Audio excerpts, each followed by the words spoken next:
Assalamualaikum warahmatullahi wabarakatuh. Alhamdulillahirabbil alamin.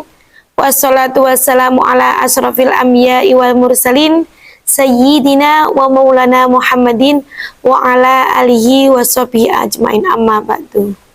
Sahabat Fatayat dimanapun Anda berada, khususnya sahabat Fatayat Kecamatan Ngetos, alhamdulillah kita sudah ada di 10 terakhir di bulan Ramadan.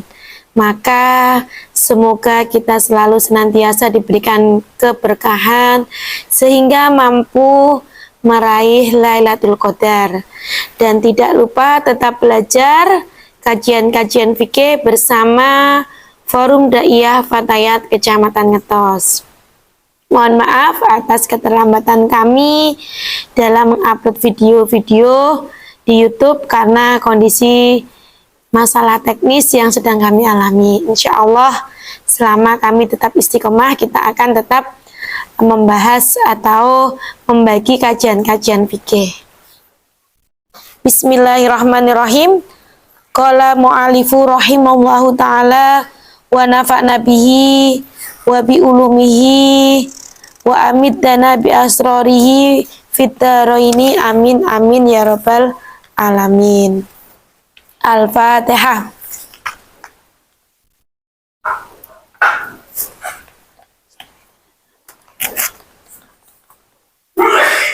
Faslun ay hada faslun utawi iki iku fasal suci.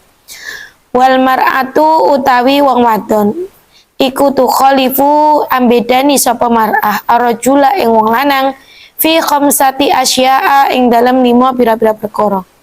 Farajulu mongko utawi wong lanang iku yujafi menggangaken sapa wong lanang mirfaqaihi ing sikut lorone wong lanang anjambaihi saking lambung lorone wong lanang. Wa yukilu lan ngangkat sapa wong lanang batnahu ing wetenge wong lanang anfakhidaihi saking pupu lorone wong lanang fir ruku'i ing dalam ruku' wasujudi lan sujud. Jadi ada perbedaan antara perempuan dan laki-laki ketika melaksanakan sholat.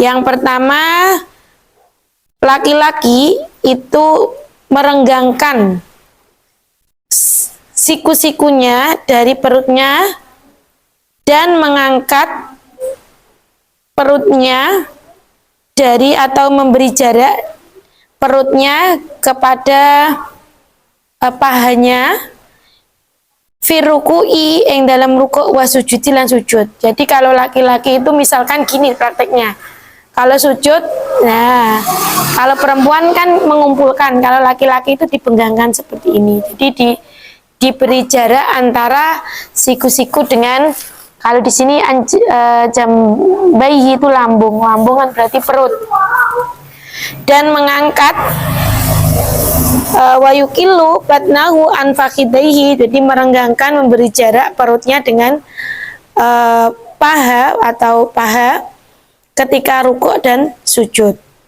Wayajharu lan moco banter fi maudiil jari ing dalam panggonane banter.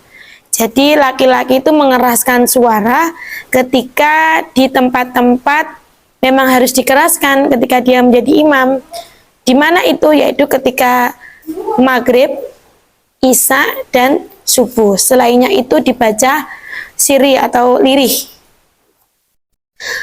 Wa ida naba tatkalane makenani hu ing rajul apa syai'un suwiji-wiji fi sholati ing dalam sholat sabbaha mongko maca tasbih. Nah di sini ketika di dalam sholat itu ini jamaah, tapi kan ini tidak membahas jamaah. Kalau di dalam jamaah ada imam yang keliru baca, itu ketika orang laki-laki kan membaca subhanallah. Ternyata di dalam sarahnya di sini maksudnya idanabahu, misalkan ketika dia sholat ada yang memanggil, ada yang memanggil dia, membutuhkan dia, maka ketika caranya bagaimana dia membaca tasbih. Di sini membaca tasbih adalah niatnya zikir. Kalau niatnya zikir dan memberitahu, maka tidak apa-apa. Tapi kalau niatnya hanya memberitahu saja, maka batal. Karena dia mengucapkan sesuatu yang di luar sholat sabah. Tapi kan kembali lagi kepada istilah sholat secara lugotan, secara epistemologi kan doa, termasuk doa-doa, zikir. Nah, di sini kalau kita menjawab subhanallah, membaca tasbih kan tadi, kalau diniati zikir saja atau disertai niat memberitahu bahwa dia sekedar ini masih sholat, assalamualaikum, subhanallah, misalkan seperti itu. Tapi kalau dia diniati zikir, maka tidak batal sholatnya. Tapi kalau dia berniat memberitahu saja, aku tak mau tasbih, saya baca tasbih karena ada tamu biar dia tahu, maka di situ batal. Jadi innama malu biniat di sini. Segala sesuatu tergantung pada niatnya. Wa auratu rajuli utawi aurate wong lanang iku ma barang baina suratihi kang tetep ing dalane utile wong lanang waruk batihi lan dengkule wong lanang. Jadi auratnya laki-laki itu di antara pusar dan lutut.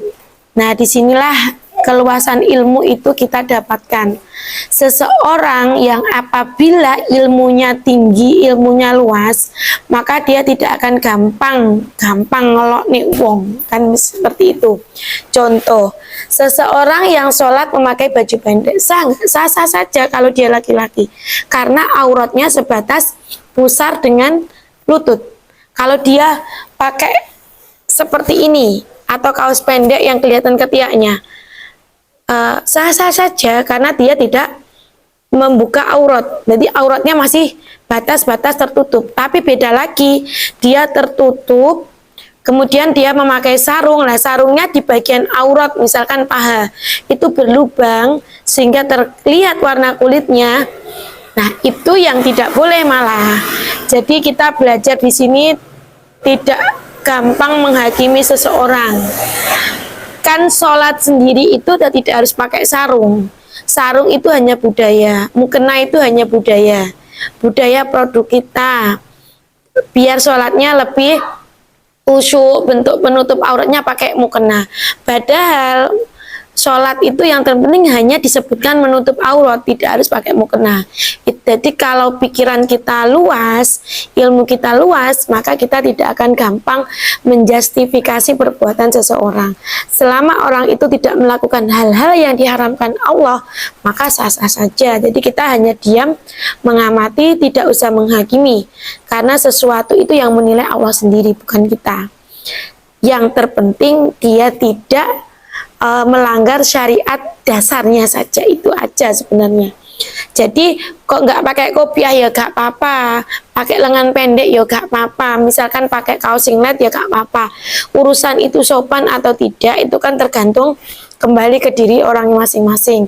Yang terpenting dasarnya sholatnya sah karena dia tidak membuka aurat, batas auratnya sudah tertutup, yaitu pusar sampai lutut, seperti itu. Terus sekarang ganti perempuan. Wal mar'atu utawi wong wadon iku tadumu ngumpulaken sapa mar'ah ba'daha ing sebagiane mar'ah ila ba'din maring sebagian yang lain. Jadi kalau perempuan itu lebih pada, kalau laki-laki tadi merenggangkan ketika ruku, sujud dan lain-lain, takbir pun juga merenggangkan gini. Tapi kalau perempuan lebih pada mengumpulkan badannya atau menjadikan satu seperti ini, tidak terlalu membuka. Maksudnya apa? Ya mungkin karena perempuan kan aurat, kalau di Arab kan tidak ada, zamannya Nabi tidak ada mukena, seperti itu. Terus watah fadulan nglirihake sapa mar'ah sautaha ing suarane mar'ah bihadratir rijali ing dalem sandinge wong lanang al ajanibi kang liya. Jadi orang perempuan itu tidak diwajibkan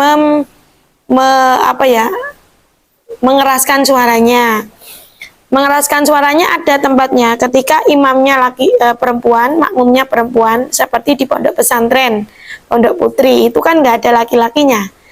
Perempuan sama perempuan, semuanya perempuan itu boleh mengeraskan suara di misalkan sholat maghrib, sholat isya sama sholat subuh boleh.